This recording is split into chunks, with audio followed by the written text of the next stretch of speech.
আমার তাহাজ্জুদ আছে, আমার 5 ওয়াক্ত নামাজ আছে, আমার রোজা আছে, আমার দান খয়রাত আছে, আমার বড় দাড়ি আছে, আমার পাগড়ি আছে, আমার হজ আছে, আমি সারা বছর রোজা রাখি, আমার কোনো অসুবিধা নাই।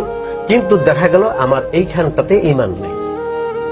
এরপর আমার এই আয়োজনের কোনো মূল্য আছে বলে মনে করেন আপনারা? নাই। তো ঈমান না থাকলে কি আমি নামাজ রোজা হজ করব? হ্যাঁ, নামাজি কাফের আছে, নামাজি বেঈমান আছে। আপনি তাহলে ঈমান নামাজ রোজা না শুধু? না না না, ঈমান অন্য জিনিস। অন্য জিনিস, ঈমান হলো মেইন বৃক্ষ। মির্জা গোলাম আহমদ কাদিয়ানী কি বেনামাজি ছিল? তার এখানে নামাজের দাগ আছে, আমি তার ছবি দেখেছি বইয়ের মধ্যে।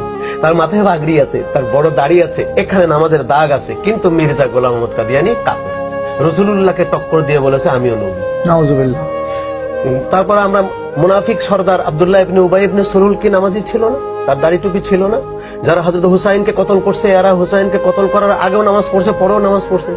যারা হযরত ওসমানকে কতল করছে, ওসমানের দরজায় তারা ছিল না, নামাজ পড়ছে না 40 দিন? কে নামাজ পড়ে নাই?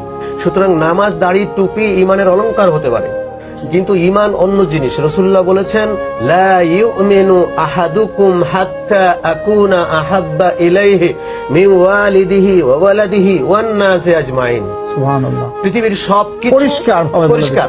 নিজের জীবনটার চাইতে যতক্ষণ আমাকে বেশি ভালো না বাসবে ততক্ষণ সেটা ঈমানদার নয়। সুবহানাল্লাহ। পরিষ্কার কথা। তাহলে আমি পৃথিবীতে যেখানে যেখানে ঘুরেছি সবচেয়ে বেশি খুশি হয়েছি আল্লাহ রসুলের প্রেম বেশি থাকলে আমার দেশে আছে। কেন? এই দেশে রাসূলুল্লাহ প্রেমিকদেরকে পাঠিয়েছেন। ওই প্রেমিকদের প্রভাবে, আল্লাহর ওলিদের প্রভাবে এই দেশের মানুষ আল্লাহওয়ালা হয়েছে, প্রেমিক হয়েছে। এখন আসুন, ঈদে মিলাদুন্নবী নাই কোন জায়গাটায় পৃথিবীতে? আল্লাহর ঘরে শবে বরাত নাই বলে প্রচার করা হচ্ছে সৌদি আরবে বা মক্কা শরীফে কোথাও শবে বরাত নাই।